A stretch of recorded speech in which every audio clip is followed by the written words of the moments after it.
चलिए शुरू करते हैं। नमस्ते, नरेंद्र अकाडमी शिक्षा मंत्र पे आप हैं तभी हम हैं, ये हमेशा याद रखिएगा। ये मेरा स्लोगन परमानेंट है और हम जानते हैं और हमेशा ये भी बोलते हैं कि आप मेरे ईश्वर के तुल्य हैं। और ये है चैप्टर नंबर 4 है। मिट्टी पढ़ा चुका हूँ, यहाँ तक कि जलवायु पढ़ा चुका हूँ, भारत का विस्तार भी पढ़ा चुका हूँ। अब पढ़ाने जा रहा हूँ प्राकृतिक वनस्पति, जो कि एनसीईआरटी सार संग्रह का एमसीक्यू तैयार किया हुआ है, क्योंकि उसका महामैराथन वन लाइनर पढ़ा चुका हूँ। तो आप देख लीजिएगा, वन शॉर्ट वीडियो भी बना हुआ है। और ब्लैक बुक की बात करें तो ब्लैक बुक भी मैं पढ़ा चुका हूँ। ब्लैक बुक चल रहा है नरेंद्र अकाडमी 2.0 पे 9 बजे डेली सुबह में चलता है, देखिएगा। चलिए पहला प्रश्न हम शुरू करते हैं और यहाँ पे देखिए प्राकृतिक वनस्पति से शुरू करने जा रहे हैं और इसमें जितने भी क्वेश्चन होंगे हम क्लियर करते चलेंगे। तो पहला प्रश्न आपके स्क्रीन पे है और सिर्फ इसमें एमसीक्यू होगा और मैं इसमें कोई डिटेल नहीं देने वाला हूँ। समझिए कि आप एग्जाम में बैठे हुए हैं और एग्जाम दे रहे हैं। तो चलिए शुरू करते हैं। पहला प्रश्न है, भारत के सार्वजनिक क्षेत्र में किस प्रकार के वन पाए जाते हैं? प्लीज कमेंट कीजिए, इस 4 ऑप्शन का जवाब दीजिए फटाफट।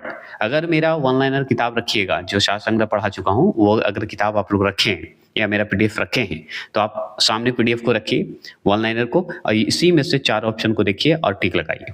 कमेंट कीजिए, बताइए भारत के सार्वजनिक क्षेत्र में किस प्रकार के वन पाए जाते हैं? कमेंट करिएगा। तो हम बताएंगे उष्णकटिबंधीय शुष्क पर्णपाती पाए जाते हैं। क्या पाए जाते हैं? शुष्क पर्णपाती वन पाए जाते हैं। ये टिक लगाइएगा, नहीं कि उष्णकटिबंधीय सदाबहार वन लगा दीजिएगा। चलिए दूसरा प्रश्न है, उसी से है लेकिन अलग ढंग का। दूसरा प्रश्न है कि उष्णकटिबंधीय सदाबहार वन क्षेत्रों में औसत वर्षा कितनी होती है? तो उष्णकटिबंधीय सदाबहार वन जो है उसमें बताइए वर्षा कितनी होती है? तो 200 सेमी से अधिक होती है। क्या ये बात सत्य है? बताइए, इस 4 ऑप्शन में से बताइए क्या कौन सा सही होगा? तो हम बताएंगे ऑप्शन नंबर सी, 200 सेमी से अधिक होगा। मैंने हिंट भी दिया था। चलिए तीसरा प्रश्न को देखिए और जवाब दीजिए। नरेंद्र अकाडमी पर चल रहा है इंडियन ज्योग्राफी, ये ध्यान रखिएगा। इंडियन ज्योग्राफी के बाद आएगा बायोलॉजी का, उसके बाद आएगा हिस्ट्री का, इसी तरह एमसीक्यू अब चलेंगे लगातार। और अगर वन लाइनर जानना है तो नरेंद्र अकाडमी 2.0 पे चल रहा है, देखते रहिएगा। तीसरा प्रश्न है, भारतीय वनस्पति सर्वेक्षण जिसे हम बीएसआई बोलते हैं की स्थापना कब हुई थी? याद रखिएगा, ये जो भी चल रहा है exam, Bihar SSC, Bihar BPSC, यहाँ तक रेलवे, याद रखिएगा बीपीएससी, ईएडीओ, बिहार स्टेट जिनका ज्योग्राफी है वो भी पढ़ सकते हैं। सुपर टेट सभी में आने वाले जो है जीके, तो आप अवश्य पढ़ेंगे, आप टेंशन लिए बिना पढ़िएगा, अवश्य आएगा। चलिए भारतीय वनस्पति वन सर्वेक्षण जो है, जिसे हम शॉर्ट में बीएसआई बोलते हैं, इसकी स्थापना कब हुई थी? कमेंट करेंगे। तो हम बताएंगे 1890 में हुई थी, मतलब 1890 में हुई थी। तो ऑप्शन नंबर बी जो लगाए वो सही लगाए थे। 13 फरवरी 1890 में हुआ था, एकदम सही है। चलिए प्रश्न को ध्यान से सुनेंगे। भारतीय वनस्पति सर्वेक्षण के संस्थापक कौन थे? हम पूछे थे भारतीय वनस्पति सर्वेक्षण की स्थापना कब हुई थी, तो हम बता दिए कि 13 फरवरी 1890 में हुई थी। लेकिन अगर भारतीय वनस्पति सर्वेक्षण का अगर संस्थापक पूछे तो सर जॉर्ज किंग बता देंगे। ऑप्शन नंबर 1 जो लगाए ए वो सही लगा दिए। अब इसी में बताइए पांचवा प्रश्न। पांचवा प्रश्न क्या है? जवाब दीजिएगा। भारत में सिनकोना वृक्ष कहाँ पाया जाता है? तो भारत में सिनकोना वृक्ष कहाँ पाया जाएगा? प्लीज कमेंट करेंगे, इस 4 ऑप्शन के हिसाब से जवाब दीजिए। सिनकोना एक वृक्ष होता है, पेड़ होता है, वो कहाँ पाया जाता है? तो दार्जिलिंग में। दार्जिलिंग घूमने जाइए तो मिलेगा। तो दार्जिलिंग कहाँ है, किस स्टेट में पड़ता है? प्लीज कमेंट करेंगे, ये भी सवाल पूछता है, बहुत बार दार्जिलिंग का नाम सुने हो। तो छठा प्रश्न का जवाब दीजिए। कत्था बनने हेतु किस वृक्ष की लकड़ी का प्रयोग किया जाता है? कत्था एक तरह से ढेर, रुआ की तरह बनाया जाता है। तो बताइए वो किस वृक्ष से हम लोग बनाते हैं? तो उस वृक्ष का नाम है खैरा। जो ऑप्शन नंबर सी लगाए वो सही जवाब दिए होंगे। मेरे पढ़ने से पहले अगर आप चाहते हैं और स्लो करूं तो आप स्लो कर दूंगा, आप चाहते हैं और स्पीड करूं तो स्पीड कर दूंगा। 7वां प्रश्न का जवाब दीजिए। सामाजिक वानिकी में जो है प्रस्तुत बहुउद्देशीय वृक्ष का उदाहरण कौन सा है? तो सामाजिक वानिकी में जो प्रयुक्त होते हैं बहुउद्देशीय वृक्ष होते हैं, उसका उदाहरण बताना है। तो उदाहरण में इस 4 ऑप्शन का जवाब दीजिए। प्लीज कमेंट कीजिए फटाफट। क्या होगा? तो इसका जवाब खेजड़ी का देखे होंगे। खेजड़ी का पेड़ और एनसीईआरटी में ये पूछा हुआ प्रश्न है और बीपीएससी में, सीटेट में ये सब में पूछता है ना? तो याद रखिएगा। और खेजड़ी कहाँ मिलता है पेड़? राजस्थान में। इसके लिए लड़ाई भी हुई थी, क्रांति भी हुआ है। 8वें प्रश्न की बात करते हैं। भारत में वन संरक्षण अधिनियम, जिसे फॉरेस्ट कंजर्वेशन एक्ट बोलते हैं, किस वर्ष पारित किया गया था? तो किस वर्ष पारित हुआ था बताइए? तो वन संरक्षण जो अधिनियम है वो एक्ट पारित हुआ था 1980 में हुआ था। कब हुआ था? 1980 में। देखिए वनस्पति से टोटल मैं 53 क्वेश्चन कर पाऊंगा। 53 क्वेश्चन समझ रहे हैं? अगर पढ़ के जाते हैं तो चैलेंज देता हूं कि दोबारा कोई वीडियो देखने की आवश्यकता नहीं है, इससे ज्यादा क्वेश्चन नहीं पूछेगा। चलिए अब चलते ही 9वें प्रश्न की बात करते हैं। 9वां प्रश्न है, आप हैं तभी हम हैं, नलिन अकाडमी आपके साथ है। सॉरी, नलिन अकाडमी बार बार आ जाता है ना। चलिए 9वें प्रश्न है, शगौन तथा शाल। शगौन तथा शाल वृक्ष जो है किस प्रकार के वनों में पाए जाते हैं? बहुत अच्छा सवाल है और बहुत ही यूनिक सवाल है। तो शगौन का पेड़ और शाल का पेड़, आपको ये वृक्ष जो है आपको किस प्रकार के वन में मिलेगा? तो बताइए। तो उष्णकटिबंधीय में तो मिलेगा ही, लेकिन आर्द्र पर्णपाती वन में मिलेगा। आर्द्र वहां पे होगा, थोड़ा सा मौसम शुष्क होगा, सुस्त होगा, ठंडा होगा, इस तरह से आर्द्र पर्णपाती वन में मिलेगा। तो ऑप्शन नंबर जो बी लगाए वो सही लगाए। 10वां प्रश्न का बताइए। 10वां प्रश्न है कि पश्चिमी हिमालय की जो है शीतोष्ण, पश्चिमी हिमालय की जो शीतोष्ण पेटी है, जिसे हम टेम्परेचर जोन बोलते हैं, में जो है किस वृक्ष का बहुल्य है? कौन सा वृक्ष बहुल्य मतलब अधिक पाया जाता है? उस वृक्ष का नाम बताइए। इस ऑप्शन का जवाब दीजिए। 1 2 3 4 5 जल्दी जवाब दीजिए। देवदार का ऑप्शन नंबर बी जो लगाए वो सही लगाए। चलिए 11वें प्रश्न की बात करते हैं। 11वां प्रश्न का जवाब दीजिए कि बांस का पेड़ देखे होंगे ना, बांस का देखे होंगे। बांस की कौन सी प्रजाति जो है छत्तीसगढ़ में सर्वाधिक पाई जाती है? चलिए इस ऑप्शन का देखिए और जवाब दीजिए। 1 2 3 4 5 जवाब दे दिए। जवाब दे दिए होंगे लाठी बांस। लाठी बांस का नाम सुने होंगे। लाठी बांस मतलब लाठी बॉस बोल दीजिए या लाठी बम्बू बोल दीजिए, ये छत्तीसगढ़ में पाई जाती है। तो ये आपके 11वें प्रश्न। 12वें प्रश्न की बात करते हैं। तो भारत में वन प्रबंधन संस्थान एक खुला था, वो बताइए कहाँ स्थित है? 12वां प्रश्न का जवाब दीजिए। मतलब Indian institute of forest management, जिसे हम शॉर्ट में इसी को बोला जाता है IFM बोला जाता है। ये बताइए कहाँ खुला था, किस स्टेट में, कौन से जगह पे, कौन से स्थान पे, बताइए प्लीज़ कमेंट करेंगे।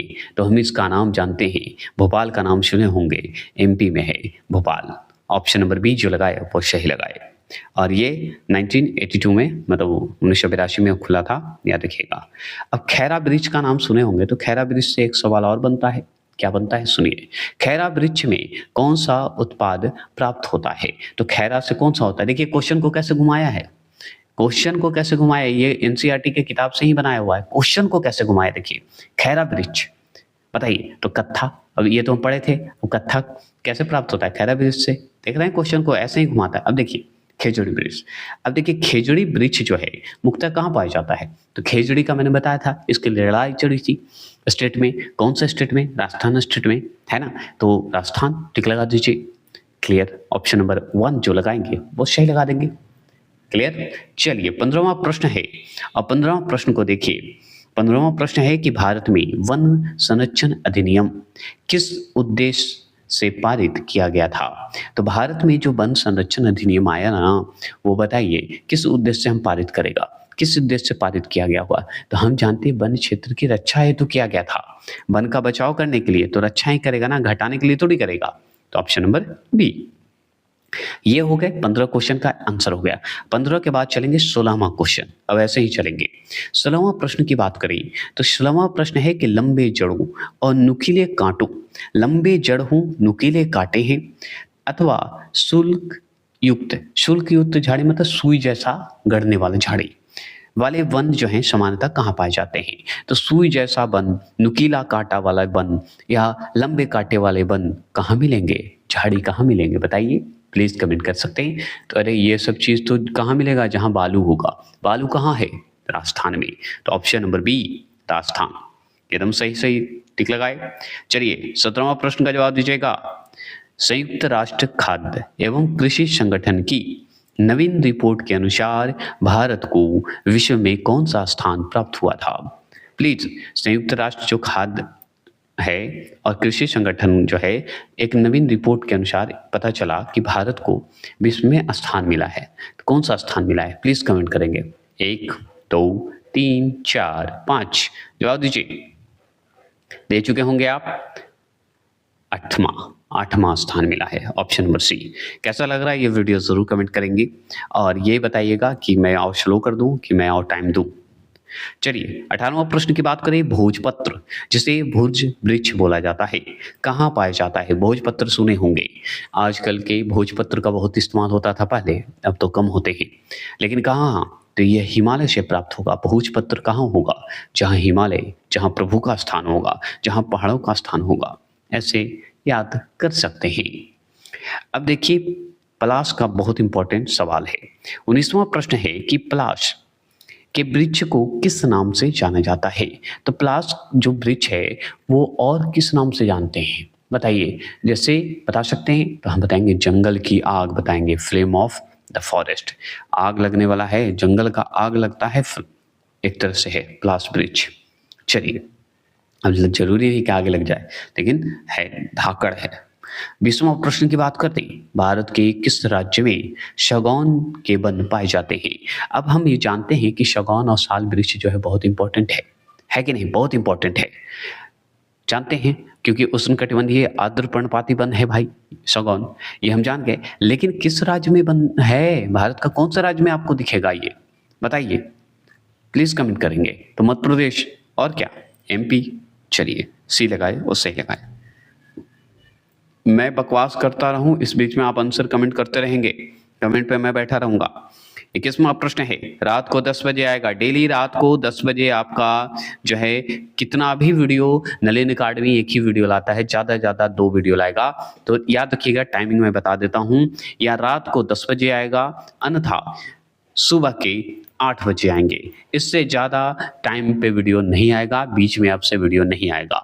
ये टाइम दोनों फिक्स रखिएगा। और नलिन अकाडमी 2.0 पे बता देता हूँ टाइमिंग, 9:15 के सिवा और कोई वीडियो अगर आया तो रात को 8 बजे आएगा, इसके सिवा नहीं आएगा। ठीक है, ध्यान रखिएगा। दोनों चैनल ऑफिशियल चैनल है। तो ये इसका क्लियर किए आंसर। चलिए हो गया। अब चलिए 21वां प्रश्न की बात करते हैं। 21वां प्रश्न है, समुद्र तल से सर्वाधिक ऊंचाई पर पाए जाने वाले वृक्ष कौन सा है? तो समुद्र तल से सर्वाधिक ऊंचाई पर पाए जाने वाला वृक्ष का नाम बताएंगे। वृक्ष का नाम बताइए, तो हम बताएंगे देवदार। देवदार वृक्ष है, समुद्र तल से सर्वाधिक ऊंचाई पर पाया जाता है।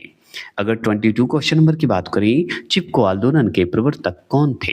चिपको आंदोलन के प्रवर्तक तो हम जानते हैं सुंदरलाल बहुगुणी थे। इनका इंपॉर्टेंट नाम आता है सुंदरलाल बहुगुणी का। अच्छा, अब बताइए 23वां प्रश्न का जवाब दीजिए। 23वां प्रश्न है, भारतीय वन सर्वेक्षण, जिसे हम FSI बोलते हैं, बताइए तो इसकी स्थापना कब हुई थी? तो भारतीय वन सर्वेक्षण की स्थापना कब हुआ? तो हम बताएंगे 1 जून 1981 को हुआ था। तो 1 जून 1981 कहाँ पे है? ऑप्शन नंबर A में है और सही हो गया। 24वां प्रश्न का जवाब दीजिए। 24वां प्रश्न है कि भारत में मैंग्रोव वनस्पति कितने क्षेत्र में विस्तृत हैं, जिसे हम ISFR बोलते हैं 2021 के अनुसार बोलते हैं। तो बताइए भारत में मैंग्रोव वनस्पति कितने क्षेत्र में विस्तृत हैं? प्लीज कमेंट करेंगे। तो हम बताएंगे 4,992 वर्ग किमी में है। मतलब अगर 2021 की रिपोर्ट के अनुसार अगर आपसे पूछ रहा है तो आपको 4,992 वर्ग किमी कहाँ है? ऑप्शन नंबर C में है। तो आपका आंसर सही हो गया। अब इसी तरह 25 क्वेश्चन नंबर की बात करते हैं। आप जवाब देते रहेंगे। आपका 10 बजे टाइम पे कमेंट पे मैं बैठा रहूँगा, सबका रिप्लाई दूंगा, सबका लाइक करूँगा। ये नलिन अकाडमी आज के बाद हमेशा कमेंट पे बैठा रहेगा। भारतीय वन प्रबंधन संस्थान, जिसे हम IIFM बोलते हैं। हाँ, ये जो भारतीय वन प्रबंधन संस्थान जो है, इंडियन इंस्टीट्यूट है ऑफ फॉरेस्ट मैनेजमेंट है इसका पूरा नाम, ठीक है, IIFM का। तो बताइएगा इसकी स्थापना जो है कहाँ हुई थी? तो स्थापना हुई थी भोपाल में। इसको जानते हैं कब हुई थी भोपाल में? 1982 में। ये दे ही नहीं रहा है, हम सोच रहे हैं कि ये दे दे, लीजिए दे ही दिया। अब इसमें सोचना भी नहीं है। लीजिए 24वां प्रश्न है, भारतीय वन प्रबंधन संस्थान की स्थापना किस वर्ष हुई थी? तो इसी को हम शॉर्ट में IIFM बोलते हैं, इंडियन इंस्टीट्यूट फॉर फॉरेस्ट और क्या है, फॉरेस्ट मैनेजमेंट, ये बोल दीजिएगा। तो इसकी स्थापना कब हुई थी? तो 1982 में हुई थी, ये बात ध्यान रखना है। और सेंटर अभी पड़े कहाँ? भोपाल। अब लीजिए 27वां प्रश्न, देवदार वृक्ष जो है किस प्रकार के वन पाए जाते हैं? तो देवदार वृक्ष जो है किस प्रकार के वन पाए जाते हैं? देवदार पेड़ जो है किस प्रकार का वन में पाया जाएगा, ये बताइए। ये सवाल पूछ रहा है। तो हम बताएंगे 27वां प्रश्न का जवाब देंगे कि अरे भाई पर्वतीय वन है ये। कौन सा वन है? पर्वतीय वन है। Option number C, option number C जो लगाए वो सही लगाए। इसमें सोचना क्या है? इसी सवाल को बस घुमाता है। देखिए भोजपत्र से फिर सवाल, दूसरा सवाल अलग ढंग से आए। क्या है? भोजपत्र वृक्ष का वैज्ञानिक नाम बताइए। लीजिए भोजपत्र वृक्ष का वैज्ञानिक नाम बताइए। तो भोजपत्र वृक्ष का हम जानते हैं ब्यूटिया, बोल दिए Butea monosperma. Yes Butea Bhutia ऐसे बोलते हैं, बूटिया मोनोस्पर्मा बोलते हैं, लेकिन हम याद करने के लिए बूटिया, ठीक है, बूटिया ना बोल के बूटिया मोनोस्पर्मा बोल दीजिए, जो बोलना है। तो इसका वैज्ञानिक नाम पूछेगा। तो अगर मान लीजिए 29 प्रश्न का जवाब दीजिए, चिपको आंदोलन मुख्य रूप से किस विषय से संबंधित था? तो चिपको आंदोलन का संबंध बताइए किससे था? तो चिपको आंदोलन का संबंध अगर पूछे तो हम बताएंगे वृक्ष से था। वृक्ष से ही था ना, वृक्ष संरक्षण से था, वृक्ष को बचाने से था, कंजर्वेशन से था।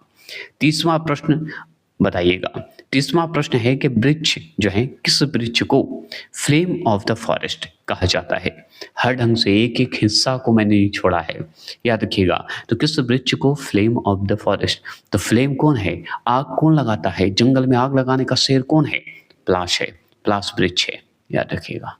क्या है? प्लाश। यार सबसे ज्यादा इसी पे बिजली गिरेगी तो आग लगेगी आसानी से जलता है, ये ध्यान रखना है। प्लाश, क्लियर? ये समझाने वाली बात थी, प्लाश।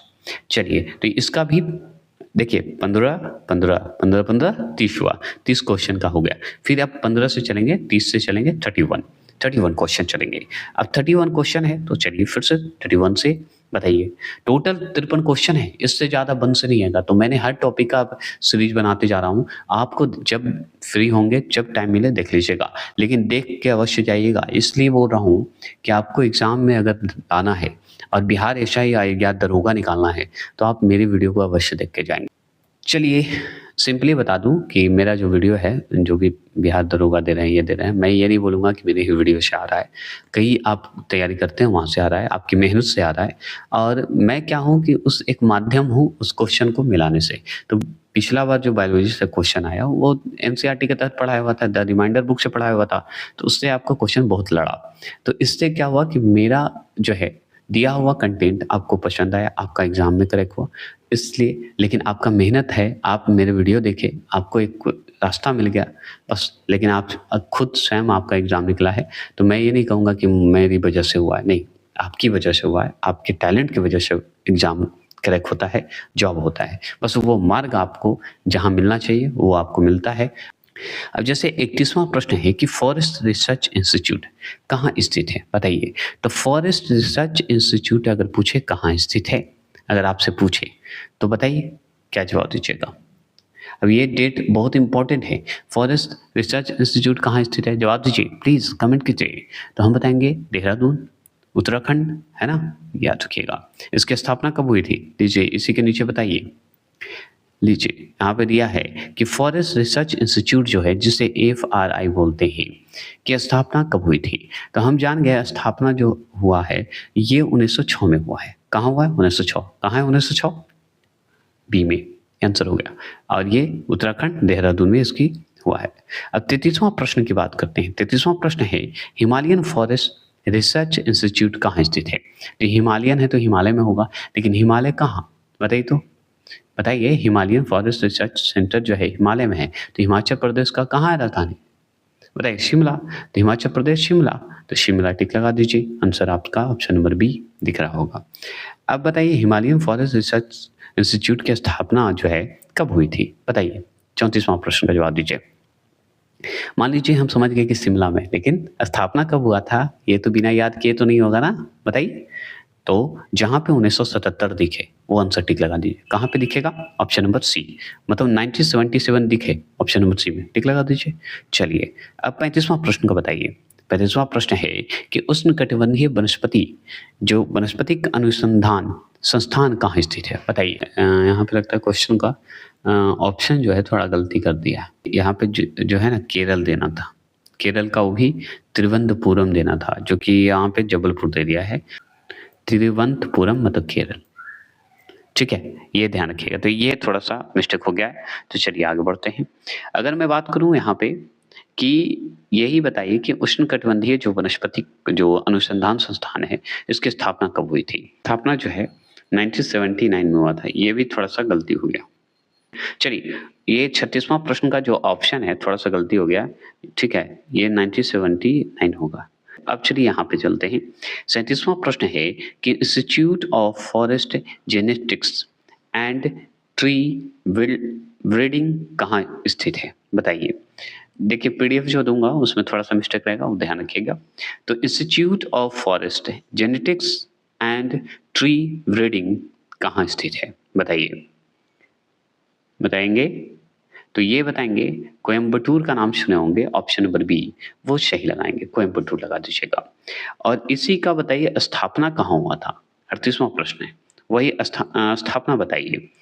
मतलब जेनेटिक्स एंड ट्री ब्रीडिंग की स्थापना कब हुई थी? ये तो हम समझ गए कि भाई कोयंबटूर में है। कोयंबटूर कहाँ पड़ता है? तमिलनाडु में। ये हम समझ गए, लेकिन इसकी स्थापना कब हुई थी? तो 1988 में हुआ था। मतलब 1988 में हुआ था। 1988 में।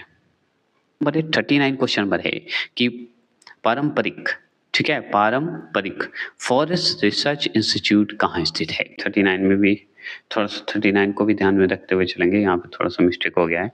क्या हो गया है कि 39वां प्रश्न है पारंपरिक फॉरेस्ट नहीं है। ठीक है, पारंपरिक गलती से छप गया है। रेन फॉरेस्ट रिसर्च इंस्टीट्यूट कहाँ स्थित है? तो रेन वाला मतलब वर्षा वाला, तो वर्षा फॉरेस्ट रिसर्च इंस्टीट्यूट जोरहाट टिक लगा दीजिएगा। ऑप्शन नंबर सी जो लगाएंगे वो सही लगाएंगे। 40वां प्रश्न देखिए। पारंपरिक फॉरेस्ट की जगह पे रेन फॉरेस्ट करना है, थोड़ा-सा मिस्टेक हो गया है। तो रेन फॉरेस्ट रिसर्च इंस्टीट्यूट की स्थापना कब हुई थी? अगर ये पूछे तो हम जान गए कि रेन फॉरेस्ट रिसर्च इंस्टीट्यूट जो है, इसका स्थान जो है जोरहाट में है, जो कि असम में पड़ता है। कहाँ है? जोरहाट में। तो इसकी स्थापना अगर पूछे तो हम बता देंगे 1988 में ही हुआ था, 1988 में हुआ था। क्लियर हो गए? अगर मान लीजिए 41 क्वेश्चन पूछे, लीजिए 41 क्वेश्चन है रेन फॉरेस्ट रिसर्च इंस्टीट्यूट कहाँ स्थित है? लीजिए इसे सुधार दिया है तो जोरहाट में हो गया है। ठीक है, कहाँ हो गया? जोरहाट में। ये चीज़ को उसी चीज़ को यहाँ पे सुधार दिया है, ये ध्यान रखना है। अगर पूछे रेन फॉरेस्ट रिसर्च इंस्टीट्यूट कहाँ स्थित है? तो बता देना है 1988 में हुआ था, याद रखना 1978 में हुआ था। उसी क्वेश्चन को रिपीट हो गया है, तो हम आगे बढ़ जाते हैं। वो 2 क्वेश्चन जो मिस्टेक हुआ था। अब यहाँ पे 43 क्वेश्चन नंबर है, एरिड फॉरेस्ट रिसर्च इंस्टीट्यूट कहाँ स्थित है? तो एरिड एरिड एक होता है फॉरेस्ट रिसर्च इंस्टीट्यूट है, ये होता है ऑप्शन के हिसाब से बताइए कहाँ होगा? तो याद रखिए ना जबलपुर होगा ना अहमदाबाद होगा, होगा तो ऑप्शन नंबर ए जोधपुर होगा। क्लियर हो गए? अब जोधपुर है तो अब यही यहाँ पे क्वेश्चन को देखिए 44 में कि आपसे पूछ रहा है कि एरिड फॉरेस्ट रिसर्च इंस्टीट्यूट की स्थापना कब हुई थी? तो इसकी स्थापना जो है कब हुई थी? प्लीज़ कमेंट करेंगे। यहाँ पे ये ऑप्शन हटा के 1985 देना है, ठीक है?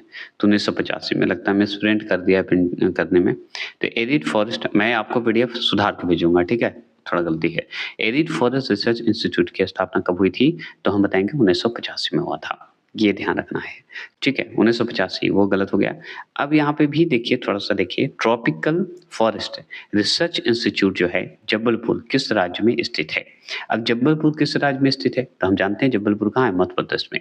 तो ट्रॉपिकल फॉरेस्ट रिसर्च इंस्टीट्यूट अगर आपसे पूछे कहाँ है? तो हम बताएँगे जबलपुर, मध्य प्रदेश। और इसकी अगर स्थापना डेट है तो हम बता देते हैं 1988 में हुआ था, याद रखने वाली बात है।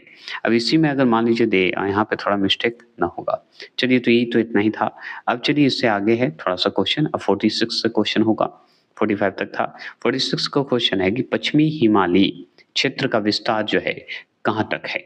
तो बताइए कहाँ तक है? ये उसमें जो है बहुत सारा थोड़ा सा आंसर जो है मिस्टेक हो गया। इसमें भी अगर होगा तो हम पीडीएफ को बाद में बनाएंगे।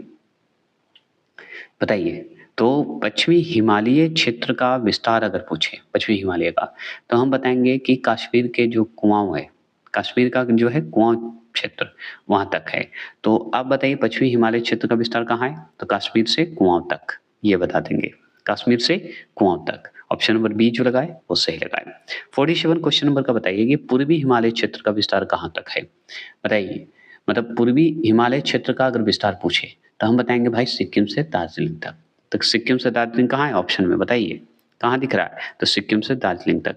तो ये आंसर हो जाएगा, ए सही हो जाएगा। अगर मान लीजिए 48 क्वेश्चन नंबर दिखा दे, 48 क्वेश्चन में असम क्षेत्र किन घाटियों में पाया जाता है? तो असम क्षेत्र जो है किन घाटियों में पाया जाएगा? तो हम बताएंगे इस ऑप्शन के हिसाब से बताइए, तो हम बताएंगे सुरमा। अब सुरमा मतलब ब्रह्मपुत्र और सुरमा, ऑप्शन नंबर बी दिख रहा है, यही आंसर होगा। अब मान लीजिए 49 क्वेश्चन नंबर, 49 क्वेश्चन नंबर को देखिए, सिंधु का मैदान, सिंधु या सिंध का मैदान बोल दीजिए, मैदानी क्षेत्र जो है किन राज्यों में विस्तृत है? तो सिंध का जैसे ही आए या सिंधु का मैदान क्षेत्र आ जाए तो पंजाब है ना। तो इस ऑप्शन में बताइए कौन है? तो पंजाब, ऑप्शन नंबर बी, पश्चिम राजस्थान और उत्तरी गुजरात, ये सभी क्षेत्र में सिंधु मैदानी क्षेत्र आपको मिलेंगे भारत में। यही 50वां प्रश्न का बताइए। 50वां प्रश्न है कि गंगा का मैदानी क्षेत्र किस नाम से जाना जाता है? प्लीज कमेंट करेंगे, किस नाम से जानेंगे गंगा का मैदान का? तो आप इस ऑप्शन में देखिए कछारी कहीं है, दिख रहा है कछारी? तो हाँ दिख रहा है, ऑप्शन नंबर ए, तो यही आंसर होगा, है ना। चलिए अब बताइए 51 question number, 51 question number, Deccan क्षेत्र किस प्रकार की भूमि है? अब दक्कन क्षेत्र जैसे देखिए तो इस ऑप्शन को जवाब दीजिए, प्लीज कमेंट कीजिए। दक्कन क्षेत्र, तो दक्कन क्षेत्र में आपको प्रायद्वीपीय समग्र भूमि दिख रहा है कहीं? तो हाँ दिख रहा है, ये दिख रहा है, तो मतलब भारतीय प्रायद्वीपीय समतल भूमि होगा। ऑप्शन नंबर बी जो लगाए वो आप सही लगाए होंगे। 52 क्वेश्चन नंबर, 52 क्वेश्चन नंबर को ध्यान से देखिए, मालाबार क्षेत्र कहाँ स्थित है? तो मालाबार क्षेत्र देख के बताइए कि इस 4 ऑप्शन में कहाँ दिख रहा है? तो मालाबार क्षेत्र जो है ये भी आपको प्रायद्वीपीय जो है भूमि में नहीं, प्रायद्वीपीय तट पे दिखेगा, जहाँ पे समुद्र की क्षेत्र का दिखेगा। मालाबार ये तट, तट कहाँ है? नहीं दिख रहा है, तो हाँ दिख रहा है, पश्चिम घाट का प्रायद्वीपीय तट, यही आंसर होगा। ठीक है, तो ये जो है ये पश्चिमी घाट हटा दीजिए, खाली प्रायद्वीपीय तट लगाइए, ये सही आंसर होगा। पश्चिमी तट का है क्लियर नहीं लगाएंगे हम प्रायद्वीपीय लगाएंगे। यही 53 क्वेश्चन नंबर देखिए, अंडमान क्षेत्र कहाँ पाया जाता है? तो अंडमान क्षेत्र कहाँ पाया जाएगा? अंडमान में पाया जाएगा, मतलब अंडमान द्वीप समूह में पाया जाएगा। ऑप्शन नंबर बी जो लगाए वो सही लगाए। तो आप बताइए कि इस आंसर को देखकर, इस क्वेश्चन को देखकर आपको क्या समझ में आया? यही क्वेश्चन आपका खत्म हो गया। अब है 53 क्वेश्चन। नेक्स्ट टॉपिक जो आएगा, देखिए ये जो अभी पढ़े ना, भारत के 8 वनस्पति क्षेत्र हैं, जिसमें पश्चिमी हिमालय, पूर्वी हिमालय, असम क्षेत्र, ये सब आते हैं, जो कि आपको बता दिया गया। अब आगे जो हम पढ़ेंगे जैव विविधता का बारे में पढ़ेंगे, जिसे हम जैव बायोडायवर्सिटी पढ़ेंगे, और ये बहुत ही इम्पोर्टेंट है, ठीक है ना। तो ये पढ़ के जाइएगा और मैं बताऊंगा। तो इससे जो बायोडायवर्सिटी से जो सवाल बनेंगे वो बहुत इंपॉर्टेंट बनेगा, जो कि आपके लिए होगा, और पढ़ के जाइएगा, और स्पेशली लाएंगे हम भारत के राष्ट्रीय उद्यान से सवाल, और टोटल 106 क्वेश्चन, 106 क्वेश्चन लाने जा रहा हूँ, जो कि इस दुनिया में कोई अभी तक नहीं पढ़ाएगा। तो चलिए फिर मिलते हैं नरेन अकाडमी शिक्षा मंत्र पे। आपका नरेन आपके लिए है और हमेशा आपके लिए ही रहेगा, क्योंकि आप हैं तभी नरेन अकाडमी है, अन्यथा नहीं है।